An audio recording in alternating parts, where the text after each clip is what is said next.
ಹುಣ್ಣಿಮೆಗಳಲ್ಲಿ ಅತಿ ಶಕ್ತಿಯುತವಾದದ್ದು ಎಂದು ನಮ್ಮ ಶಾಸ್ತ್ರಗಳು ಹೇಳುತ್ತಿದೆ. ಈ ದಿನದಂದು ನೀವು ನಿಮ್ಮ ಮನೆಯಲ್ಲಿ ಈ ನೀರನ್ನು ಚೆಲ್ಲಿದರೆ ಸಾಕು, ಕಡು ಬಡವರಾಗಿದ್ದರೂ ರಾಜವಾಳುತ್ತೀರಿ, ಅಂದರೆ ಅಷ್ಟೊಂದು ಶ್ರೀಮಂತರಾಗುತ್ತೀರಿ ಅಂತ ಅರ್ಥ. ನಿಮ್ಮ ಮನೆಯಲ್ಲಿ ಯಾವುದಾದರೂ ದುಷ್ಟಶಕ್ತಿಗಳು, ದರಿದ್ರ, ಕಷ್ಟ, ನಷ್ಟ, ಪೀಡೆ, ಪಿಶಾಚಿ, ದೃಷ್ಟಿದೋಷ ಮುಂತಾದವು ಇದ್ರೆ ಅದೆಲ್ಲವೂ ಕೂಡ ಈ ನೀರು ಚೆಲ್ಲುವ ಮೂಲಕ ಮನೆಯಿಂದ ಓಡಿ ಹೋಗುತ್ತದೆ. ಇದರಿಂದ ನಿಮ್ಮ ಜೀವನವೇ ಬದಲಾಗುತ್ತದೆ. ನೀವು ಬೇಡ ಅಂದರೂ ನಿಮ್ಮ ಮನೆಗೆ ಹಣ ಬರುತ್ತಿರುತ್ತದೆ. ಮನೆಯಲ್ಲಿ ಯಾರಿಗಾದರೂ ದೃಷ್ಟಿಯಾಗಿದ್ದರೆ ಅದು ಕೂಡ ಹೊರಟು ಹೋಗುತ್ತದೆ. 100 ವರ್ಷಗಳ ಕಾಲ ಆರೋಗ್ಯವಾಗಿ ಬದುಕುತ್ತೀರಿ. ಹಾಗಾದರೆ ಆ ಶಕ್ತಿಯುತವಾದ ದಿವ್ಯ ನೀರು ಯಾವುದು ಎಂದು ಈಗ ನಾವು ನೋಡೋಣ. ಆದರೆ ಅದಕ್ಕೂ ಮುಂಚೆ ನೀವಿನ್ನು ನಮ್ಮ ಚಾನಲ್ನ ಸಬ್ಸ್ಕ್ರೈಬ್ ಮಾಡ್ಕೊಂಡಿಲ್ಲ ಅಂದರೆ ಖಂಡಿತ ಈಗಲೇ ಸಬ್ಸ್ಕ್ರೈಬ್ ಮಾಡ್ಕೊಳ್ಳಿ. ಹಾಗೆ ಈ ವಿಡಿಯೋ ಇಷ್ಟ ಆಗಿದ್ರೆ ಮರೆಯದೆ ಒಂದು ಲೈಕ್ ಕೊಡಿ. ಎಲ್ಲರೂ ಭಕ್ತಿಯಿಂದ ಓಂ ಶ್ರೀ ಮಹಾಲಕ್ಷ್ಮಿ ನಮಃ ಅಂತ ಕಮೆಂಟ್ ಮಾಡಿ. ನಮ್ಮ ಸನಾತನ ಧರ್ಮದ ಪ್ರಕಾರ ಮನುಷ್ಯರು ಇಷ್ಟ ಬಂದಾಗ ಸಮುದ್ರ ಸ್ನಾನ ಮಾಡುವಂತಿಲ್ಲ. ಖಂಡಿತವಾಗಿಯೂ ಮಾಡಬೇಕಾದ ಕೆಲಸಗಳಲ್ಲಿ ಅಥವಾ ವಿಧಿಗಳಲ್ಲಿ ಸಮುದ್ರ ಸ್ನಾನ ಕೂಡ ಈ ಹುಣ್ಣಿಮೆ ಎಂದು ಕೆಲವು ಅಳಲೆ ಕಾಯಿಲೆಗಳನ್ನು ಸಮುದ್ರದಲ್ಲಿ ಎಸೆದು ಸಮುದ್ರದ ನೀರಿನಲ್ಲಿ ಸ್ನಾನ ಮಾಡುವುದರಿಂದ ಪೂರ್ತಿಯಾಗಿ ಆ ವ್ಯಕ್ತಿಗಿರುವಂಥ ನರದೃಷ್ಟಿ ಹೊರಟು ಹೋಗುತ್ತದೆ. ಇನ್ನು ಜೀವನದಲ್ಲಿ ಎಂದೂ ಕೂಡ ಆ ವ್ಯಕ್ತಿಗೆ ನರದೃಷ್ಟಿ ತಗುಲುವುದಿಲ್ಲ ಎಂದು ನಮ್ಮ ಶಾಸ್ತ್ರಗಳು ಹೇಳುತ್ತಿವೆ. ಈ ಹುಣ್ಣಿಮೆ ಅತಿ ಪವಿತ್ರವಾದದ್ದು. ಶ್ರೀ ಮಹಾವಿಷ್ಣು ಕೂರ್ಮಾವತಾರ ಪಡೆದು ಈ ಭೂಮಿಯನ್ನ ಕಾಪಾಡಿದ್ದು ಹುಣ್ಣಿಮೆಯೆಂದು ಎಂದು ನಮ್ಮ ಕೂರ್ಮ ಪುರಾಣ ಹೇಳುತ್ತದೆ. ಹುಣ್ಣಿಮೆಯ ದಿನ ಚಂದ್ರದೇವರು ತುಂಬ ಸಾಮರ್ಥ್ಯವನ್ನು ಹೊಂದಿರುತ್ತಾರೆ. ನಮ್ಮ ಮನಸ್ಸಿನ ಮೇಲೆ ಚಂದ್ರನ ಪ್ರಭಾವ ಗಣನೀಯವಾಗಿ ಹುಣ್ಣಿಮೆಯ ದಿನ ಇರುತ್ತದೆ. ಹಾಗಾಗಿ ಹುಣ್ಣಿಮೆಯೆಂದು ಬಿಟ್ಟ ಕುದುರೆಯಂತೆ ಓಡುವ ಮನಸ್ಸನ್ನು ನಿಯಂತ್ರಣದಲ್ಲಿ ಇರಿಸಿಕೊಳ್ಳಲು ಹಾಗೂ ನಮ್ಮ ದೇಹಕ್ಕೆ ಶಕ್ತಿ ತುಂಬಿಕೊಳ್ಳಲು ನಾವು ಈ ದಿನದಂದು ಜಪ, ತಪ, ಧ್ಯಾನ, ಪೂಜೆ ಮುಂತಾದವುಗಳನ್ನು ಮಾಡಬೇಕು. ಅದರಲ್ಲೂ ಹುಣ್ಣಿಮೆ ತುಂಬಾನೇ ಪ್ರತ್ಯೇಕವಾದದ್ದು. ಬಹುಶಃ ಯಾವ ಹುಣ್ಣಿಮೆಗೂ ಇರದಂಥ ಪ್ರತ್ಯೇಕ ಲಕ್ಷಣಗಳು ಈ ಹುಣ್ಣಿಮೆಗಿದೆ.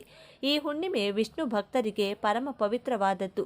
ಅಮೃತಕ್ಕಾಗಿ ದೇವದಾನವರು ಸಮುದ್ರ ಮಂಥನ ಮಾಡುತ್ತಿದ್ದಾಗ ಮಂದಾರ ಪರ್ವತ ಸಮುದ್ರದೊಳಗೆ ಮುಳುಗಿ ಹೋಗದೆ ಕಾಪಾಡಲು ಮಹಾವಿಷ್ಣು ಕೂರ್ಮಾವತಾರದಲ್ಲಿ ಮಂದಾರ ಪರ್ವತವನ್ನ ತನ್ನ ಬೆನ್ನಿನ ಮೇಲೆ ಹೊತ್ತುಕೊಂಡರು ಅಂತ ಉತ್ತಮವಾದ ಮಹಾವಿಷ್ಣುವಿನ 2ನೇ ಅವತಾರವಾದ ಕೂರ್ಮಾವತಾರವನ್ನ ಪೂಜಿಸಲು ನಮ್ಮ ದೇಶದಲ್ಲಿ ಅಷ್ಟೊಂದು ಆಲಯಗಳಿಲ್ಲ. ಇನ್ನು ಇದೇ ಹುಣ್ಣಿಮೆ ಎಂದು ವಿಷ್ಣು ಭಕ್ತರಲ್ಲಿ ಶ್ರೇಷ್ಠ ಭಕ್ತನಾದ ನಮ್ಮಾಳ್ವಾರ್ ಜನಿಸಿದರೆಂದು ಹೇಳುತ್ತಾರೆ. ಇದಲ್ಲದೆ ಹುಣ್ಣಿಮೆ ಶೈವರಿಗೂ ಕೂಡ ಪ್ರತ್ಯೇಕ. ನರಸಿಂಹಸ್ವಾಮಿಯನ್ನ ನಿಯಂತ್ರಿಸಲು ಪರಮೇಶ್ವರ ಶರಭೇಶ್ವರ ಅವತಾರ ಪಡೆದಿತ್ತು ಕೂಡ ಇದೇ ದಿನದಂದು. ಈ ಅವತಾರದ ಬಗ್ಗೆ ಅಷ್ಟೊಂದು ಜನರಿಗೆ ಗೊತ್ತಿಲ್ಲ. ಶಿವಾಲಯದ ಗರ್ಭಗುಡಿಯ ಮುಂದೆ ಎಡ ಹಾಗೂ ಬಲಗಡೆ 2 ಶರಭೇಶ್ವರನ ವಿಗ್ರಹಗಳನ್ನು ಪ್ರತಿಷ್ಠಾಪನೆ ಮಾಡಿರುವುದು ನೀವು ಶಿವಾಲಯಗಳಲ್ಲಿ ನೋಡಬಹುದು. ಇನ್ನು ಅತಿ ಪವಿತ್ರವಾದ ಹುಣ್ಣಿಮೆಯೆಂದು ಸಂಜೆ 6 ಗಂಟೆಯಿಂದ ರಾತ್ರಿ 12 ಗಂಟೆಯ ಒಳಗೆ ನೀವು ನಿಮ್ಮ ದೇವರ ಮನೆಯಲ್ಲಿ ಶಿವ ಪಾರ್ವತಿ ಫೋಟೋ ಮುಂದೆ 2 ಅರಳಿ ಎಲೆಗಳನ್ನು ಇಡಬೇಕು. ಆ ಎಲೆಗಳಿಗೆ ಅರಿಶಿನ ಕುಂಕುಮದ ಬೊಟ್ಟುಗಳನ್ನು ಇಡಬೇಕು. ಇನ್ನು ಆ ಎಲೆಗಳ ಮೇಲೆ 2 ಮಣ್ಣಿನ ದೀಪಗಳನ್ನು ಇಟ್ಟು ಒಂದೊಂದು ದೀಪದಲ್ಲಿಯೂ 5 ಬತ್ತಿಗಳನ್ನು ಇಡಬೇಕು. ದೀಪದಲ್ಲಿ ಎಳ್ಳೆಣ್ಣೆ ಹಾಕಬೇಕು. ದೀಪವನ್ನು ಆರತಿ ಅಥವಾ ಅಗರಬತ್ತಿಯಿಂದ ಹಚ್ಚಬೇಕು. ಈ ರೀತಿ ದೀಪ ಹಚ್ಚುವಾಗ ನೀವು ಮನಸ್ಸಿನಲ್ಲಿ ಓಂ ನಮಃ ಶಿವಾಯ ಅಥವಾ ಓಂ ನಮೋ ನಾರಾಯಣ ಎಂಬ ಮಂತ್ರವನ್ನು ಜಪ ಮಾಡಬೇಕು. ಅದರ ನಂತರ ದೇವರ ಮನೆಯಲ್ಲಿ ಉತ್ತರದ ಕಡೆ ಮುಖ ಮಾಡಿ ಕುಳಿತುಕೊಂಡು ಓಂ ನಮಃ ಶಿವಾಯ ಅಥವಾ ಓಂ ನಮೋ ನಾರಾಯಣ ಎಂಬ ಈ ಮಂತ್ರವನ್ನು 21 ಸಲ ಜಪ ಮಾಡಿ ದೇವರಿಗೆ ನಮಸ್ಕಾರ ಮಾಡಿಕೊಂಡು ನಿಮ್ಮ ಮನಸ್ಸಿನಲ್ಲಿರುವ ಕೋರಿಕೆಯನ್ನು ಹೇಳಬೇಕು. ಅಥವಾ ನೀವು ಈ 2 ಮಂತ್ರಗಳನ್ನು ಕೂಡ ತಲಾ 21 ಸಲ ಹೇಳಬಹುದು. ಈ ರೀತಿ ನಾಳೆ ಯಾರು ಮಾಡುತ್ತಾರೋ ಅವರ ದೆಸೆ ಬದಲಾಗಿ ರಾಜಯೋಗ ಅವರ ಕೈ ಹಿಡಿಯುತ್ತದೆ. ಶಿವ ಪಾರ್ವತಿಯರ ಆಶೀರ್ವಾದ ನಿಮಗೆ ನೇರವಾಗಿ ಸಿಗುತ್ತದೆ. ನಿಮ್ಮ ಮನೆಯಲ್ಲಿರುವ ಕಷ್ಟ, ನಷ್ಟ, ದರಿದ್ರ, ದುಃಖ ಎಲ್ಲವೂ ಕೂಡ ಆ ದೀಪದ ಕಾಂತಿಯಲ್ಲಿ ಸುಟ್ಟು ಬೂದಿಯಾಗುತ್ತದೆ. ಬಿಸಿಲು ಹೆಚ್ಚಾಗಿರುವ ಈ ತಿಂಗಳಿನಲ್ಲಿ ಮಜ್ಜಿಗೆ, ಮೊಸರನ್ನ, ಮಡಿಕೆಯಲ್ಲಿರುವಂಥ ನೀರು, ಅಂಬಳಿ, ಚಪ್ಪಲಿ, ಕೊಡೆ, ಬೀಸಣಿಗೆ ಮುಂತಾದವುಗಳನ್ನು ದಾನ ಮಾಡಿದರೆ ಮಹಾಪುಣ್ಯ ಬರುತ್ತದೆ. ಲಕ್ಷ್ಮೀದೇವಿಯನ್ನ ಒಲಿಸಿಕೊಳ್ಳಲು ಈ ಹುಣ್ಣಿಮೆ ತುಂಬ ಉತ್ತಮವಾದ ದಿನ. ಈ ಹುಣ್ಣಿಮೆಯಂದು ಉಪವಾಸ ಇದ್ದು ಪುಣ್ಯ ಸ್ನಾನ ಮಾಡುವುದು ಮತ್ತು ದಾನ ಮಾಡುವುದು ತುಂಬ ಶುಭ ಕೊಡುತ್ತದೆ. ಮಹಾವಿಷ್ಣು ಹಾಗೂ ಮಹಾಲಕ್ಷ್ಮಿಯನ್ನ ಪೂಜಿಸಬೇಕು. ಕೆಲವು ಪ್ರತ್ಯೇಕವಾದ ವಸ್ತುಗಳನ್ನು ದಾನ ಮಾಡಿದರೆ ಆ ವ್ಯಕ್ತಿ ಎಲ್ಲ ವಿಷಯದಲ್ಲೂ ಹಾಗೂ ಎಲ್ಲ ಕ್ಷೇತ್ರಗಳಲ್ಲೂ ಅಭಿವೃದ್ಧಿ ಪಡೆಯುತ್ತಾನೆ. ಆರ್ಥಿಕ ಸಮಸ್ಯೆಗಳಿಂದ ವಿಮುಕ್ತಿ ಪಡೆಯುತ್ತಾನೆ.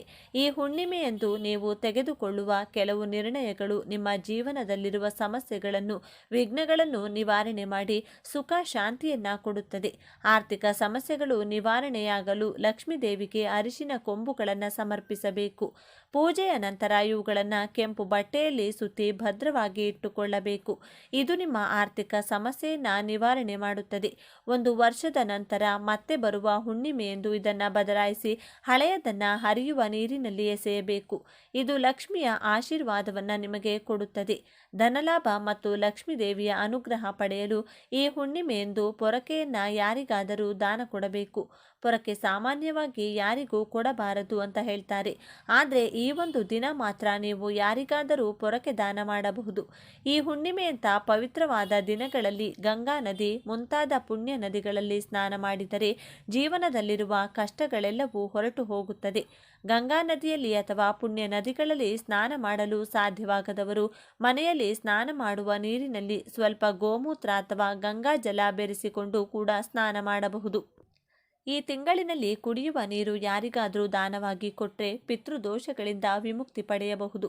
ನೀವು ಎಷ್ಟು ಕಷ್ಟಪಟ್ಟು ದುಡಿದರೂ ಫಲ ಸಿಗುತ್ತಿಲ್ಲ ಅಂತಿದ್ರೆ ಹುಣ್ಣಿಮೆಯ ದಿನ ಕಪ್ಪು ಎಳ್ಳನ್ನು ಅಥವಾ ಕಪ್ಪು ಎಳ್ಳಿನಿಂದ ತಯಾರಿಸಿದ ಯಾವುದಾದರೂ ಪದಾರ್ಥವನ್ನು ದಾನವಾಗಿ ಕೊಡಬೇಕು. ಈ ಚಂದ್ರನನ್ನು ಪೂಜಿಸಿದರೆ ಚಂದ್ರ ದೋಷದಿಂದ ಹೊರಬರಬಹುದು. ಮಾನಸಿಕ ಪ್ರಶಾಂತತೆ ಸಿಗುತ್ತದೆ. ಕೆಲಸಗಳಲ್ಲಿ ವಿಘ್ನಗಳು ಬರುವುದಿಲ್ಲ. ನೀವು ಏನಾದರೂ ಇವತ್ತು ದಾನ ಮಾಡಬೇಕು ಅಂದುಕೊಂಡ್ರೆ ಪೂಜೆಯ ನಂತರ ಮಾತ್ರ ಮಾಡಬೇಕು. ಪೂಜೆಗೂ ಮೊದಲು ಮಾಡಬೇಡಿ. ಪಿತೃದೋಷ ಹೆಚ್ಚಾಗಿದೆ ಎಂದು ಬಾಧೆ ಪಡುವವರು ಕಪ್ಪು ಎಳ್ಳು ಬೆರೆಸಿದಂಥ ನೀರನ್ನು ಅರಳಿ ಮರಕ್ಕೆ ಹಾಕಬೇಕು. ಶನಿದೋಷದಿಂದ ಬಾಧೆ ಪಡುವವರು ಅರಳಿ ಮರವನ್ನು ಪೂಜೆ ಮಾಡಬೇಕು. ಅರಳಿ ಮರಕ್ಕೆ ಹಾಲು ಮತ್ತು ನೀರನ್ನು ಸಮರ್ಪಿಸಿದರೆ ನೀವು ಮಾಡುವ ಪ್ರತಿ ಕೆಲಸದಲ್ಲೂ ಗೆಲುವು ಸಿಗುತ್ತದೆ. ಸೂರ್ಯೋದಯಕ್ಕೂ ಮುಂಚೆ ಎದ್ದು ಯಾರು ಸ್ನಾನ ಮಾಡುತ್ತಾರೋ ಅವರಿಗೆ ಉತ್ತಮ ಜೀವನ ಪ್ರಾಪ್ತಿಯಾಗುತ್ತದೆ. ಸೂರ್ಯೋದಯಕ್ಕೂ ಮುಂಚೆ ಎದ್ದು ಸ್ನಾನ ಮಾಡಿ ಅರಳಿ ಮರಕ್ಕೆ ಒಂದು ದೊಡ್ಡ ಚೊಂಬಿನ ತುಂಬ ನೀರನ್ನು ಸಮರ್ಪಿಸಿ ಪ್ರದಕ್ಷಿಣೆ ಮಾಡಿದರೆ ನಿಮ್ಮ ಪೂರ್ವಿಕರೆಲ್ಲರೂ ಸಂತೋಷಿಸಿ ನಿಮ್ಮನ್ನು ಆಶೀರ್ವದಿಸುತ್ತಾರೆ. ಇನ್ನು ಅತಿ ಪವಿತ್ರವಾದ ಈ ಹುಣ್ಣಿಮೆಯೆಂದು ನೀವು ನೆಲ್ಲಿಕಾಯಿ ಗಿಡವನ್ನಾಗಲಿ ಅಥವಾ ಬೇವಿನ ಮರವನ್ನಾಗಲಿ ಮುಟ್ಟಿದರೆ ಸಾಕು, ಜನ್ಮಾಂತರದ ಪಾಪಗಳೆಲ್ಲವೂ ವಿಮುಕ್ತಿಯಾಗುತ್ತದೆ. ಹುಣ್ಣಿಮೆ ಅನ್ನುವುದು ಮಹಾವಿಷ್ಣು, ಮಹಾಲಕ್ಷ್ಮಿ ಮತ್ತು ಮಹಾಶಿವನಿಗೆ ತುಂಬ ಇಷ್ಟವಾದಂತಹ ದಿನ.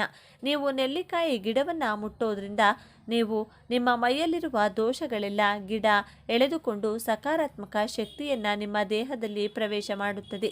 ತ್ರಿಮೂರ್ತಿಗಳ ಆಶೀರ್ವಾದ ಪಡೆದುಕೊಳ್ಳಲು ಬೇವು ಅಥವಾ ನೆಲ್ಲಿಕಾಯಿ ಗಿಡವನ್ನು ಮುಟ್ಟಿ ನಮಸ್ಕಾರ ಮಾಡಿಕೊಳ್ಳಬೇಕು.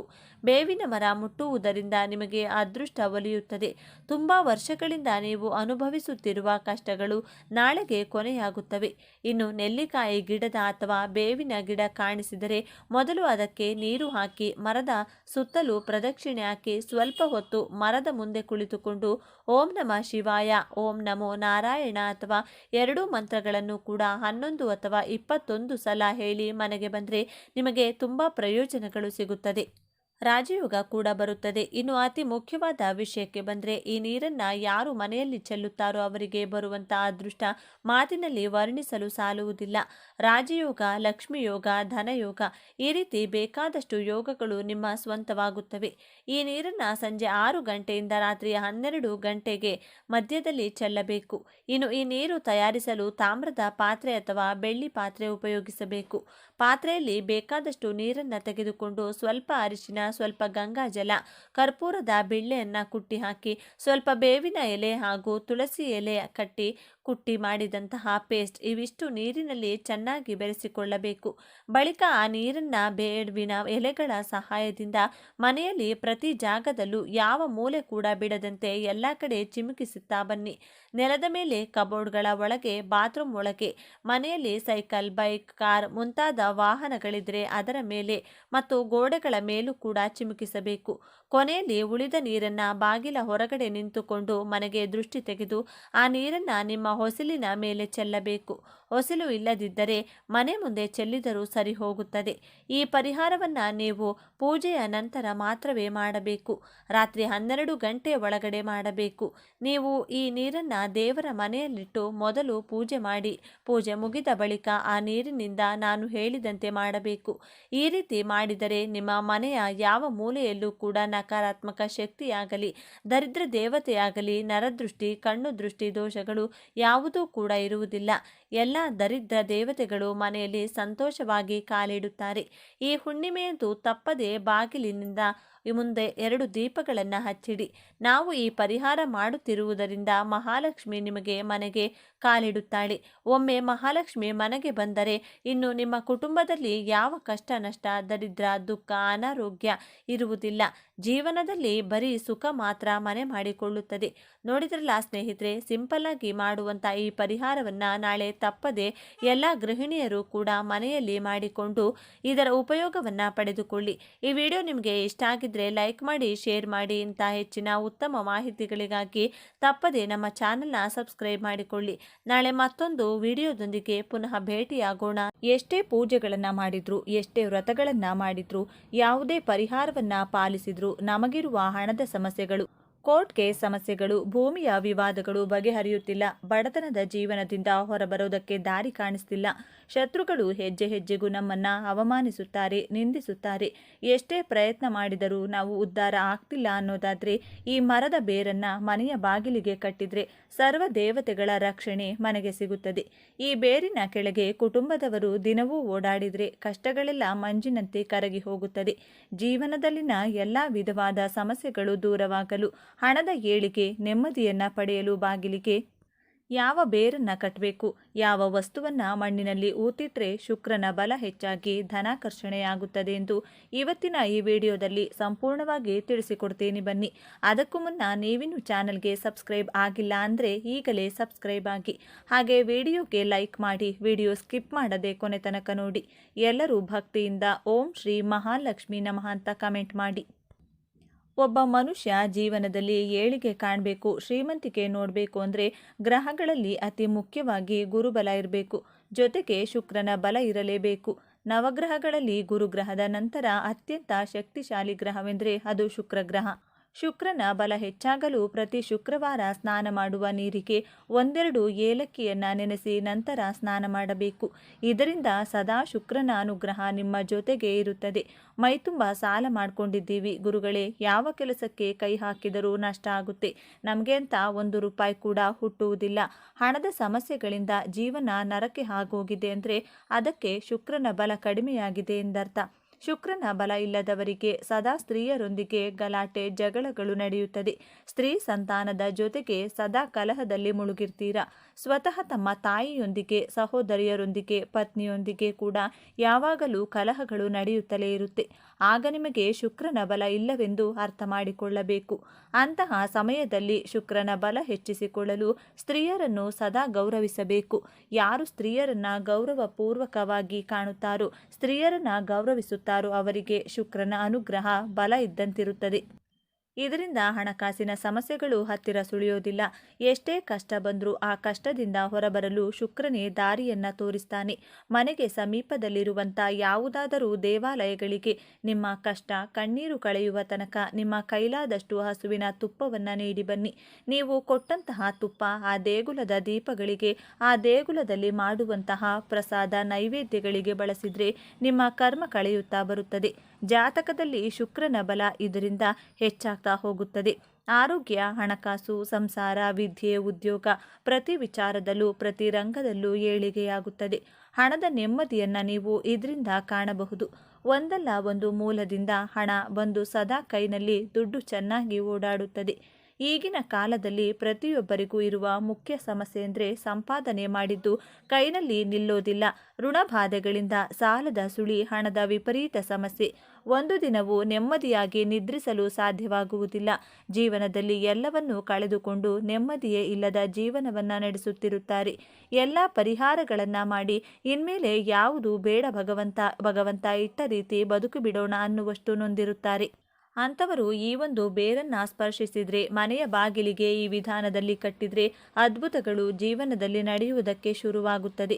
ಮೊದಲಿಗೆ ಜನಾಕರ್ಷಣೆ ಧನಾಕರ್ಷಣೆ ಆಗಲು, ನೀವು ಅಂದುಕೊಂಡಂಥ ಕೆಲಸಗಳು ಆಗಲು, ಎಲ್ಲದರಲ್ಲೂ ಯಶಸ್ಸನ್ನು ಗಳಿಸಲು, ಹಣದ ಸಮಸ್ಯೆಯಿಂದ ಹೊರಬಂದು ನಿತ್ಯ ಸುಖಜೀವನವನ್ನು ನೋಡಲು ನಿಮಗೆ ಸಮಯ ಸಿಕ್ಕಾಗಲೆಲ್ಲ ಪ್ರಯಾಣಿಸುವಾಗ ಆಗಿರಬಹುದು, ಊಟ ಮಾಡುವಾಗ ಆಗಿರಬಹುದು, ಸ್ನಾನವಾದ ಬಳಿಕ ದೇವಾಲಯಗಳಿಗೆ ಹೋದಾಗ ಆಗಿರಬಹುದು, ರೀಂ ಶ್ರೀಂ ರೀಂ ಎಂಬ ಶಕ್ತಿಶಾಲಿ 3 ಅಕ್ಷರದ ಮಂತ್ರವನ್ನು ಹೇಳಿಕೊಳ್ಬೇಕು. ಇದರಿಂದ ಯಶಸ್ಸಿನ ಆಕರ್ಷಣೆಯಾಗುತ್ತದೆ. ಮಾಡುವ ಕೆಲಸದಲ್ಲಿ ಯಶಸ್ಸು, ಮನೋಸ್ಥೈರ್ಯ ಕೂಡ ವೃದ್ಧಿಯಾಗುತ್ತದೆ. ಇದರ ಜೊತೆಗೆ ಮನೆಯ ಬಾಗಿಲಿಗೆ ಈ ಶಕ್ತಿಯುತ ಬೇರನ್ನು ಕಟ್ಟಬೇಕು. ಈ ಬೇರು ಯಾವುದೆಂದರೆ ಆಲದ ಮರದ ಬೇರು. ಈ ಬೇರನ್ನು ಯಾವುದೇ ದಿನ ಮನೆಗೆ ತಂದು ಒಂದು ಸಲ ಹಾಲಿನಿಂದ, ಮತ್ತೊಂದು ಸಲ ಶುದ್ಧ ಜಲದಿಂದ ತೊಳೆದು, ನಂತರ ಹಳದಿ ಕೆಂಪು ದಾರದಲ್ಲಿ ಕಟ್ಟಿ, ಬಿಳಿ ಅಥವಾ ಹಳದಿ ವಸ್ತ್ರದಲ್ಲಿ ಈ ಬೇರನ್ನು ಕಟ್ಟಿ ದೇವರ ಕೋಣೆಯಲ್ಲಿಟ್ಟು ಪೂಜಿಸಬೇಕು. ಮನೆಯ ಎಲ್ಲ ಕಷ್ಟಗಳು ನಿವಾರಣೆಯಾಗಿ ಉತ್ತಮೋತ್ತಮ ಫಲಗಳು ಪ್ರಾಪ್ತಿಯಾಗಲಿ. ಮನೆಯ ಸದಸ್ಯರಿಗಿರುವಂಥ ಅನಾರೋಗ್ಯದ ಸಮಸ್ಯೆ, ಸಾಲದ ಸಮಸ್ಯೆ, ಅದೃಷ್ಟದ ಕೊರತೆಗಳನ್ನು ದೂರ ಮಾಡಿ ರಕ್ಷಿಸು ಎಂದು ವಿಷ್ಣು ನಾಮಸ್ಮರಣೆ ಮಾಡುತ್ತಾ ಬೇಡಿಕೊಳ್ಬೇಕು. ನಂತರ ಈ ಬೇರು ಕಟ್ಟಿದ ಮೂಟೆಯನ್ನು ಮನೆಯ ಹೊರಭಾಗ ಬಾಗಿಲಿನ ಮೇಲ್ಭಾಗದಲ್ಲಿ ನೇತು ಹಾಕಬೇಕು. ಇದರಿಂದ ವಿಪರೀತವಾಗಿ ಧನಾಕರ್ಷಣೆಯಾಗುತ್ತದೆ. ಮನೆಯಲ್ಲಿನ ಎಂಥದ್ದೇ ಕಠಿಣ ಸಮಸ್ಯೆಗಳು ಶೀಘ್ರವಾಗಿ ದೂರವಾಗುತ್ತೆ. ಇದಕ್ಕೆ ಕಾರಣ ಏನು ಅಂತ ನೋಡೋದಾದರೆ, ಆಲದ ಮರ ಶ್ರೀ ಮಹಾವಿಷ್ಣು ದೇವರ ಸ್ವರೂಪ. ಪ್ರಳಯ ಕಾಲದಲ್ಲಿ ಸೃಷ್ಟಿಯು ಜಲದಿಂದ ತುಂಬಿ ಹೋದಾಗ ಮುದ್ದು ಕೃಷ್ಣನು ಆಲದ ಮರದ ಎಲೆಯ ಮೇಲೆ ಹೆಬ್ಬೆರಳನ್ನು ಬಾಯಲ್ಲಿಟ್ಟುಕೊಂಡು ದರ್ಶನವನ್ನು ನೀಡಿದ್ದನು. ಜ್ಞಾನವನ್ನು ಉಪದೇಶಿಸುವ ದಕ್ಷಿಣಾಮೂರ್ತಿ ರೂಪದಲ್ಲಿರುವ ಪರಮೇಶ್ವರನು ಕೂಡ ಆಲದ ಮರದ ಕೆಳಗೆ ಜ್ಞಾನವನ್ನು ಉಪದೇಶಿಸಿದ್ದನು. ಸ್ವತಃ ಪರಮೇಶ್ವರನಿಗೆ, ಮಹಾವಿಷ್ಣುವಿಗೆ ಅತ್ಯಂತ ಪ್ರಿಯವಾದ ಮರ ಅಥವಾ ವೃಕ್ಷವೆಂದರೆ ಅದು ಆಲದ ಮರ. 100 ವರ್ಷಗಳ ಕಾಲ ತಪಸ್ವಿಗಳು ಆಲದ ಮರದ ಕೆಳಗೆ ಕುಳಿತು ತಪಸ್ಸನ್ನು ಮಾಡುತ್ತಿದ್ದರು. ಸಾಕ್ಷಾತ್ ಮಹಾವಿಷ್ಣುವಿನ ರೂಪವೇ ಆಲದ ಮರವಾಗಿದೆ. ಸಾಕ್ಷಾತ್ ಶ್ರೀ ಕೃಷ್ಣನು ಆಲದ ಮರದ ಎಲೆಯ ಮೇಲೆ ಬೆಣ್ಣೆಯನ್ನಿಟ್ಟು ಜನರಿಗೆ ಹಂಚಿದ್ದನೆಂದು ಪುರಾಣಗಳು ಹೇಳುತ್ತವೆ. ಅಂತಹ ಶಕ್ತಿ ಆಲದ ಮರಕ್ಕಿದೆ. ಆದ್ದರಿಂದ ಯಾವ ಮನೆಯ ಮುಂದೆ ಆಲದ ಮರದ ಬೇರಿರುತ್ತದೋ ಆ ಮನೆಗೆ ಹಣ, ಐಶ್ವರ್ಯ, ಸಂಪತ್ತು ನಿರಂತರವಾಗಿ ವೃದ್ಧಿಯಾಗುತ್ತಲೇ ಇರುತ್ತದೆ. ವ್ಯಾಪಾರ ಮಾಡುವವರಿಗೆ ಅತಿ ಹೆಚ್ಚು ನಷ್ಟಗಳು ಆಗ್ತಾ ಇದ್ರೆ, ಹಣಕಾಸಿನ ಸಮಸ್ಯೆಗಳಿಂದ ಹೊರಬರೋದಕ್ಕೆ ಆಗ್ತಾನೇ ಇಲ್ಲ.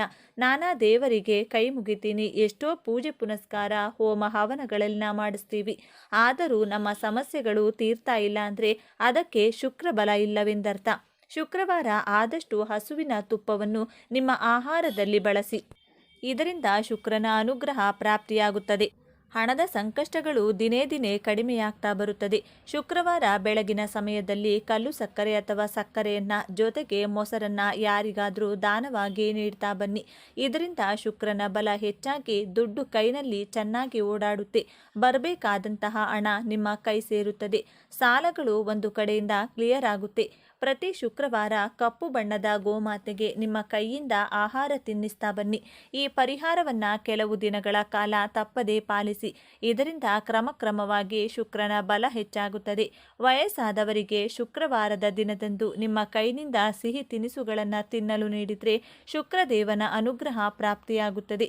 ಇಷ್ಟು ದಿನ ನಡೆಯುತ್ತಿದ್ದಂಥ ನಷ್ಟ ಕಷ್ಟಗಳ ಪ್ರಮಾಣ ಕಡಿಮೆಯಾಗಿ ಸುಖಜೀವನ ಪ್ರಾಪ್ತಿಯಾಗುತ್ತದೆ.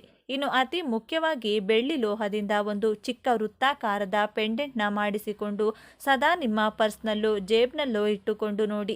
ಆವತ್ತಿನಿಂದಲೇ ನಿಮ್ಮ ಜೀವನ ಸಂಪೂರ್ಣವಾಗಿ ಬದಲಾಗುತ್ತದೆ.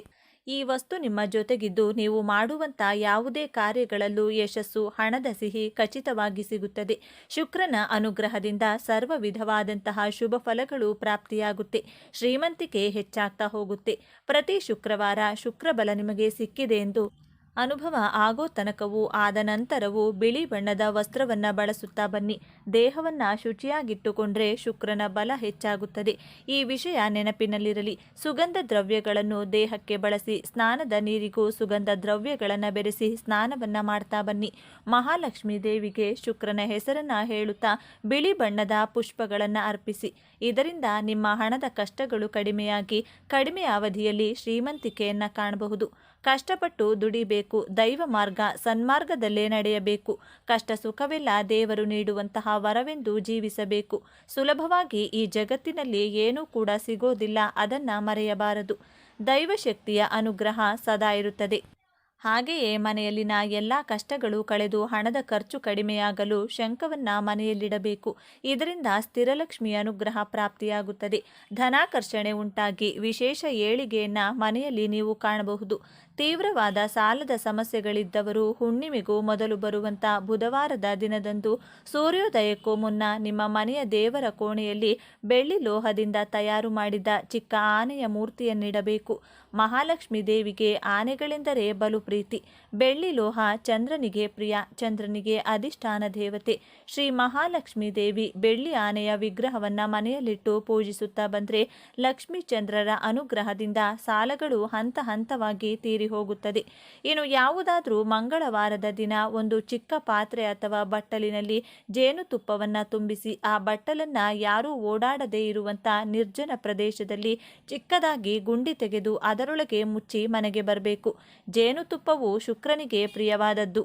ಈ ಕೆಲಸ ಮಾಡೋದ್ರಿಂದ ಶುಕ್ರನ ಬಲ ಹೆಚ್ಚಾಗುತ್ತದೆ. ಜೇನುತುಪ್ಪದ ಬಟ್ಟಲನ್ನ ಎಲ್ಲಾದರೂ ಹೂತಿಡಲು ಸಾಧ್ಯವಾಗದಿದ್ರೆ ದೈವ ವೃಕ್ಷಗಳ ಕೆಳಗೆ ಇರುವೆಗಳಿಗೆ ಆಹಾರವಾಗಿ ಹಾಕ್ತಾ ಬರಬೇಕು.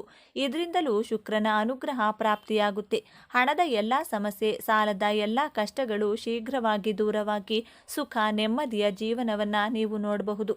ಇನ್ನು ವ್ಯಾಪಾರಸ್ಥರು ವ್ಯಾಪಾರ ಚೆನ್ನಾಗಿ ನಡಿಬೇಕು. ನರದೃಷ್ಟಿ, ಅಕ್ಕಪಕ್ಕದ ಅಂಗಡಿಯವರ ದೃಷ್ಟಿ ದೂರವಾಗಿ ಚೆನ್ನಾಗಿ ವ್ಯಾಪಾರ ಆಗಲು 7 ಲಡ್ಡುಗಳಿಂದ ಮನೆಯವರ ಕೈನಲ್ಲಿ ದೃಷ್ಟಿಯನ್ನ ತೆಗೆಸಿಕೊಳ್ಬೇಕು. ಹೇಗೆಂದ್ರೆ 7 ಲಡ್ಡುಗಳನ್ನ ಕೈನಲ್ಲಿ ಹಿಡಿದು ನಿಮ್ಮ ತಲೆಯ ಸುತ್ತ 3 ಬಾರಿ, ಎಡಭಾಗದಿಂದ 3 ಬಾರಿ, ಬಲಭಾಗದಿಂದ ಸುತ್ತಿ ನಂತರ ಆ 7 ಲಡ್ಡುಗಳನ್ನು ಗೋಮಾತೆಗೆ ಅಥವಾ ಮೂಕಜೀವಿಗಳಿಗೆ, ಶ್ವಾನಗಳಿಗೆ ಆಹಾರವಾಗಿ ನೀಡಬೇಕು. ಇದರಿಂದ ಹಣದ ಎಲ್ಲ ಸಮಸ್ಯೆಗಳ ಜೊತೆಗೆ ವ್ಯಾಪಾರದಲ್ಲಿನ ಅಡೆತಡೆಗಳು, ಅಕ್ಕಪಕ್ಕದವರ ದೃಷ್ಟಿ ದೋಷಗಳು ಶೀಘ್ರವಾಗಿ ದೂರವಾಗಿ ವ್ಯಾಪಾರ ಚೆನ್ನಾಗಿ ನಡೆಯುತ್ತದೆ. ನೋಡಿದ್ರಲ್ಲ, ಮನೆಯ ಮುಖ್ಯ ದ್ವಾರಕ್ಕೆ ಯಾವ ಯಾವ ಬೇರನ್ನ ಕಟ್ಟಬೇಕು, ವ್ಯಾಪಾರಸ್ಥರು ವ್ಯಾಪಾರದ ಏಳಿಗೆಗೆ ಯಾವ ತಂತ್ರವನ್ನ ಮಾಡಬೇಕು ಅಂತ ಇವತ್ತಿನ ಈ ವಿಡಿಯೋದಲ್ಲಿ ತಿಳಿಸಿಕೊಟ್ಟಿದ್ದೇವೆ. ಈ ಮಾಹಿತಿ ನಿಮಗೆ ಇಷ್ಟವಾದರೆ ತಪ್ಪದೆ ಜೈ ಶ್ರೀಕೃಷ್ಣ ಅಂತ ಬರೆದು ಈ ವಿಡಿಯೋವನ್ನ ಪ್ರತಿಯೊಬ್ಬರಿಗೂ ಶೇರ್ ಮಾಡಿ. ಮುಂದಿನ ಬಾರಿ ಮತ್ತೊಂದು ವಿಶೇಷ ದೈವ ಮಾಹಿತಿಯೊಂದಿಗೆ ಚಾನಲ್ ಮೂಲಕ ಭೇಟಿಯಾಗೋಣ. ಧನ್ಯವಾದಗಳು ಸ್ನೇಹಿತರೆ.